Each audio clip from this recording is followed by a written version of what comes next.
तो दोस्तों आज हम फिर से आपके लिए लेकर आए हैं देश दुनिया की सभी ताजा बड़ी खबरें। फटाफट एक एक कर विस्तार से आज आपको बताएंगे, तो वीडियो को अंत तक जरूर देखें। दोस्तों वीडियो बनाने में हमें काफी मेहनत लगी है, तो वीडियो को लाइक जरूर कर दें। दोस्तों पहली खबर में आपको बताएंगे कि बिहार में आज तीसरे चरण के मतदान में राजद, कांग्रेस और एआईएमआईएम के समर्थन में जबरदस्त वोटिंग, बीजेपी जेडीयू का सुपड़ा साफ। तो वहीं आपको बताएंगे कि सुप्रीम कोर्ट ने योगी सरकार को लगाई फटकार, आजम खान के बेटे को सुप्रीम कोर्ट से बड़ी राहत, स्वार सीट पर उपचुनाव कराने के योगी के आदेश पर लगाई है कोर्ट ने रोक। तो वहीं आपको बताएंगे कि मोदी सरकार ने अलीगढ़ मुस्लिम यूनिवर्सिटी को दी बड़ी जिम्मेदारी, अलीगढ़ मुस्लिम यूनिवर्सिटी में बनेगी कोरोना की वैक्सीन, देश में बनी है पहली यूनिवर्सिटी जो बनाएगी कोरोना की दवाई। तो वहीं आपको बताएंगे कि हरियाणा के मुख्यमंत्री और बीजेपी के वरिष्ठ नेता मनोहर लाल खट्टर ने किया ऐलान, अगली कैबिनेट मीटिंग में हरियाणा में बना देंगे लव जिहाद के खिलाफ कानून। तो वहीं आपको बताएंगे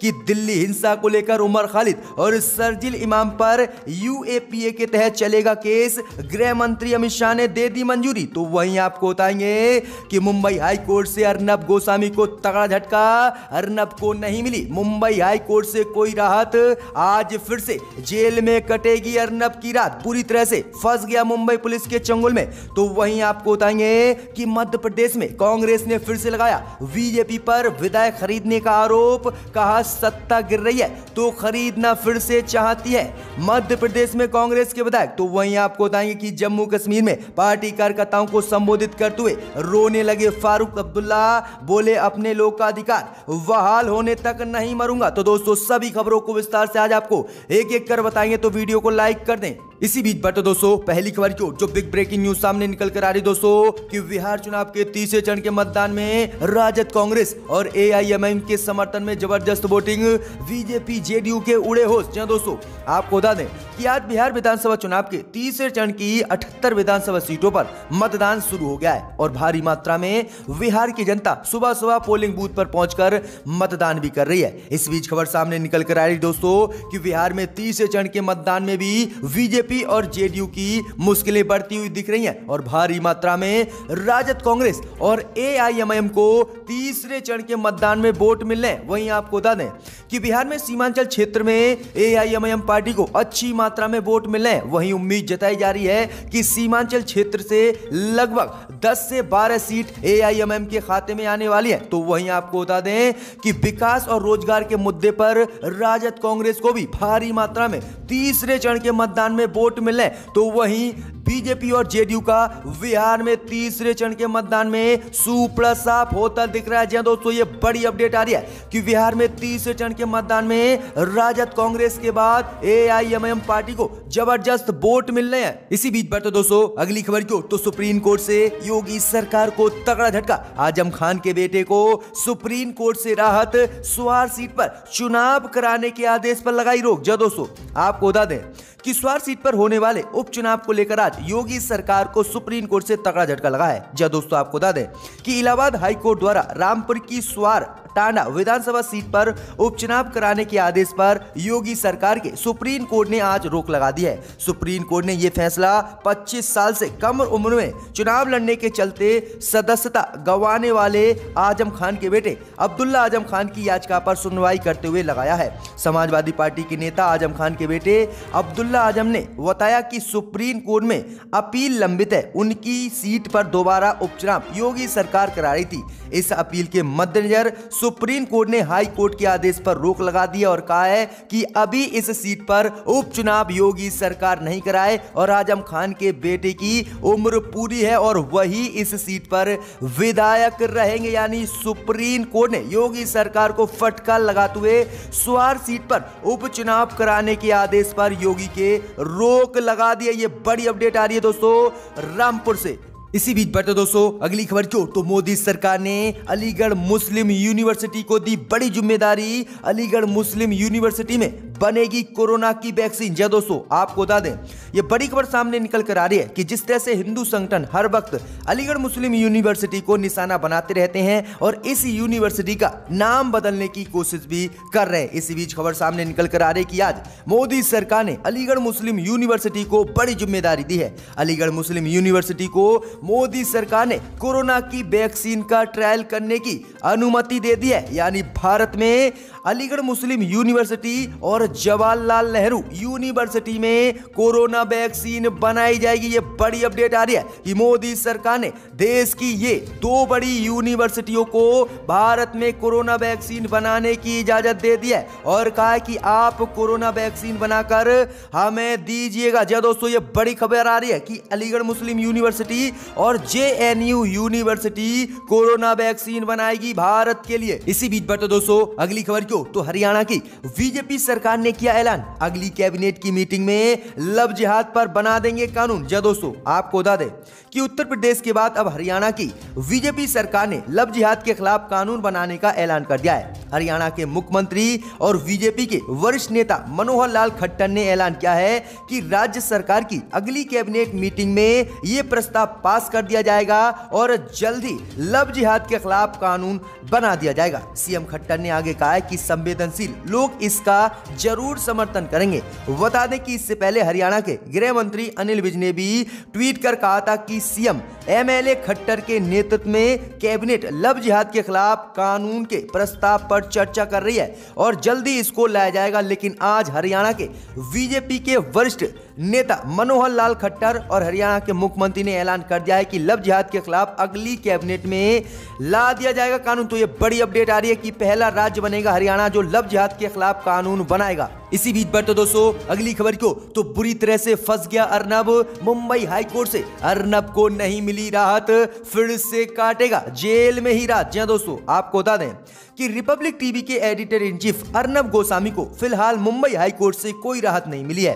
कोर्ट ने उनकी जमानत याचिका पर सुनवाई को कल तक के लिए टाल दिया है। कोर्ट के इस फैसले के बाद अर्नब को आज की रात भी जेल में ही गुजारनी पड़ेगी। मामले में अब कल 12:30 बजे सुनवाई होगी जिसमें पीड़ित पक्ष को कोर्ट सुनेगा। यानी बुरी तरह से अब अर्नब गोस्वामी फंस गया है। अब अर्नब गोस्वामी लगभग 2-3 महीने तक जेल में भी रह सकता है। जी दोस्तों, ये बड़ी अपडेट आ रही है, बुरी तरह से अर्नब गोस्वामी मुंबई पुलिस के चंगुल में फंस गया है। इसी बीच पर तो दोस्तों अगली खबर क्यों, तो नाइट्रेट संशोधन कानून को लेकर उमर खालिद और शर्जील इमाम पर UAPA के तहत चलेगा केस, गृह मंत्री अमित शाह ने दी मंजूरी। जी दोस्तों, आपको बता दें कि दिल्ली हिंसा के मामले में गृह मंत्रालय और दिल्ली पुलिस ने बड़ा फैसला लिया है।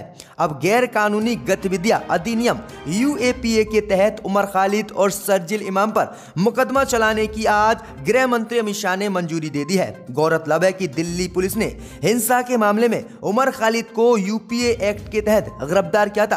कानून के अनुसार UAPA के तहत किसी भी व्यक्ति पर मुकदमा चलाने से पहले गृह मंत्रालय की मंजूरी लेनी जरूरी होती है। अब बताया जा रहा है कि गृह मंत्री अमित शाह ने करीब 1 सप्ताह पहले ही ये मंजूरी दे दी थी। जानकारी के अनुसार अब दिल्ली पुलिस जल्दी उमर खालिद और शर्जील इमाम के खिलाफ कोर्ट में चार्जशीट दाखिल करने जा रही है। वहीं आपको बता दें कि शर्जील इमाम पर आरोप है कि उसने दिल्ली में हिंसा फैलाई जिसमें 52 लोगों की मौत हुई और दिल्ली हिंसा में करोड़ों रुपए की फंडिंग की और ये दंगे फैलाए। इसी के मामले में शर्जील इमाम और उमर खालिद को गिरफ्तार अब UPA के तहत किया जाएगा। जी दोस्तों, ये बड़ी अपडेट आ रही है कि गृह मंत्री अमित शाह ने इसकी मंजूरी दे दी है। इसी बीच पर तो दोस्तों अगली खबर क्यों, तो प्रियंका गांधी ने योगी सरकार पर बोला हमला, किसानों का वोट कानूनी, किसानों की पराली गैर कानूनी क्यों। जी दोस्तों, आपको बता दें कि उत्तर प्रदेश में पराली जलाने को लेकर तमाम जिलों में किसानों पर मुकदमे दर्ज किए जा रहे हैं। स्थानीय प्रशासन की ओर से पराली जलाने की घटनाओं को रोकने के लिए ये कदम उठाए जा रहे हैं। अब इसी को लेकर कांग्रेस की महासचिव प्रियंका गांधी ने योगी पर हमला बोला है। उन्होंने ट्वीट किया और कहा क्या प्रदूषण के लिए सिर्फ किसान जिम्मेदार हैं? प्रदूषण फैलाने के असली जिम्मेदारों पर आखिरकार योगी सरकार कब कार्रवाई करेगी? किसान का वोट कानूनी, किसान का धान कानूनी, किसान की पराली फिर गैर कानूनी कैसे? उत्तर प्रदेश में सहारनपुर जिले में कई किसानों को पराली जलाने के मामले में जेल में डाला गया था। अब इसी को लेकर प्रियंका गांधी ने योगी पर हमला बोला है। जहां दोस्तों ये बड़ा अपडेट आ रहा है। इसी बीच बढ़ते दोस्तों अगली खबर की ओर। तो मध्य प्रदेश में कांग्रेस ने फिर से लगाया बीजेपी पर विधायक खरीदने का आरोप।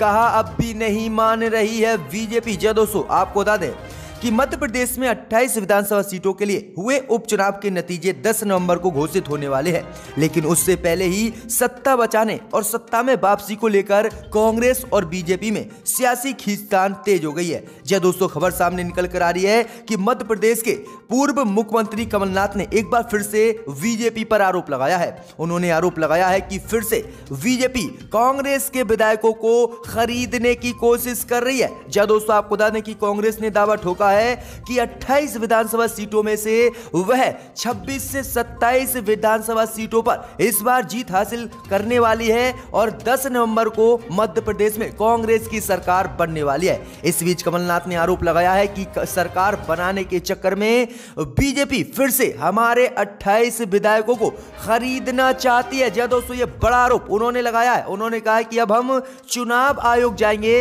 और इसकी शिकायत करेंगे। जब दोस्तों ये बड़ी अपडेट आ रही है कि फिर से मध्य प्रदेश में बीजेपी कांग्रेस के विधायकों को खरीदना चाहती है। इसी बीच बढ़ते दोस्तों अगली खबर की ओर। तो पप्पू यादव ने नीतीश पर बोला हमला। पप्पू ने नीतीश को बताया कायर और कमजोर सीएम। जहां दोस्तों आपको बता दें कि बिहार विधानसभा चुनाव का आज अंतिम चरण का मतदान होना है। अब इसी से पहले पप्पू यादव ने नीतीश पर हमला बोला है। नीतीश कुमार के अंतिम चुनाव वाले बयान पर पप्पू यादव जन अधिकार पार्टी ने कहा है कि कब तक ऐसे इमोशनल ब्लैकमेल करेंगे, ऐसे कमजोर कायर मजबूर इंसान क्यों सीएम बनना चाहते हैं। बिहार की राजनीति से संन्यास लीजिए और केंद्र में जाकर राजनीति कीजिए। बिहार गरीबी और भुखमरी में नंबर 1 तो जनता क्यों वोट दे। दोस्तों आपको बता दें ये पप्पू यादव का बड़ा हमला बिहार में नीतीश के संन्यास पर है। इसी बीच बढ़ते दोस्तों अगली खबर की ओर। तो जम्मू कश्मीर में पार्टी के कार्यकर्ताओं को संबोधित करते हुए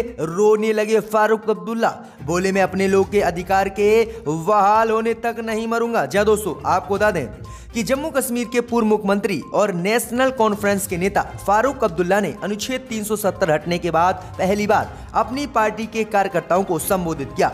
इस दौरान फारूक अब्दुल्ला रोने लगे और कहने लगे कि मैं अपने लोगों के अधिकार बहाल होने तक नहीं मरूंगा। इस दौरान अब्दुल्ला ने भारतीय जनता पार्टी पर निशाना साधा और उन पर देश को गुमराह करने का आरोप लगाया। जब दोस्तों आपको बता दें कि फारूक अब्दुल्ला ने कहा कि हमें पाकिस्तान बीजेपी कह रही है, अगर हम चाहते तो साल 1947 में ही पाकिस्तान के साथ जा सकते थे, लेकिन हमने महात्मा गांधी के भारत से खुद को जोड़ा, बीजेपी के भारत से नहीं। उन्होंने कहा कि अगर वो मुझे मानना चाहते हैं तो मार दें, जीना और मरना ऊपर वाले के हाथ में है। मेरी उम्र भले ही 80 साल से अधिक है, लेकिन मैं अभी भी जवान हूं और जम्मू कश्मीर के लोगों का उनका हक दिलाऊंगा और उसके बाद ही मैं इस जहां से चला जाऊंगा। जहां दोस्तों ये बड़ा ऐलान कर दिया है। इसी बीच बढ़ते दोस्तों अगली खबर की ओर। तो यूपी विधानसभा चुनाव में समाजवादी पार्टी से गठबंधन करेंगे शिवपाल यादव। योगी पर बोला हमला। जहां दोस्तों आपको बता दें कि आगामी यूपी विधानसभा चुनाव में गठबंधन को लेकर प्रगतिशील समाजवादी पार्टी ने अपने पत्ते आज खोल दिए हैं। यह दोस्तों आपको बता दें कि शिवपाल यादव ने साफ कहा है कि विधानसभा चुनाव के लिए वह सपा के बीच गठबंधन करेंगे। दोनों पार्टी मिलकर उत्तर प्रदेश विधानसभा चुनाव लड़ेंगी। शिवपाल ने गठबंधन को लेकर बयान उस वक्त दिया है जब गोंडा में धर्मगुरु मीना शाह के निधन पर शोक सभा में पहुंचे थे। पत्रकारों के साथ बातचीत करते हुए केंद्र की मोदी और प्रदेश की योगी सरकार पर भी उन्होंने निशाना साधा। शिवपाल ने कहा कि केंद्र और प्रदेश सरकार ने अपना कोई भी वादा पूरा नहीं किया। उन्होंने कहा कि दोनों ही सरकार पूरी तरह से फेल हो चुकी हैं, इसलिए मुझे गठबंधन कर उत्तर प्रदेश में समाजवादी सरकार बनानी होगी। जहां दोस्तों ये बड़ा ऐलान कर दिया है शिवपाल यादव ने कि अखिलेश यादव से वह गठबंधन उत्तर प्रदेश में करेंगे। इसी बीच बढ़ते दोस्तों अगली खबर की ओर। तो कांग्रेस ने मोदी की खोल दी पोल, जवानों की पेंशन काट रही है बीजेपी। जहां दोस्तों आपको बता दें कि पूरे देश में राष्ट्रभक्ति का ढिंढोरा पीटने वाली बीजेपी की आज पोल खुल गई है। जी दोस्तों, आपको बता दें कि कांग्रेस ने मोदी सरकार की पोल खोल दी है। कांग्रेस ने बताया है कि मोदी सरकार जवानों की पेंशन काटकर सेना का मनोबल गिरा रही है। जी दोस्तों, आपको बता दें कि कांग्रेस ने कहा है कि मोदी सरकार लगातार जो सैन्य अफसर हैं, बड़े पदों पर सेना में बैठे हुए हैं, उनकी मोदी सरकार आधी पेंशन काट रही है। वहीं मोदी सरकार इसका अब जवाब दे और सेना का मनोबल गिरा रही है। जहां दोस्तों, आपको बता दें कि कांग्रेस महासचिव रणदीप सुरजेवाला ने शुक्रवार को संवाददाताओं से बात करते हुए कहा, राम के नाम और राष्ट्रभक्त के नाम पर वोट बटोरने वाली मोदी सरकार देश के इतिहास की पहली सरकार बनने जा रही है, जो सीमा पर रोजाना अपनी जान की बाजी लगाने वाले सैन्य अफसरों की पेंशन काट रही है और सक्रिय सेवा के बाद उनके दूसरे करियर विकल्प पर डाका डाल रही है। जहां दोस्तों, आपको बता दें कि मोदी सरकार अब जो सैन्य अफसर हैं उनकी पेंशन आधी काट रही है, जिसका खुलासा कांग्रेस ने आज किया है।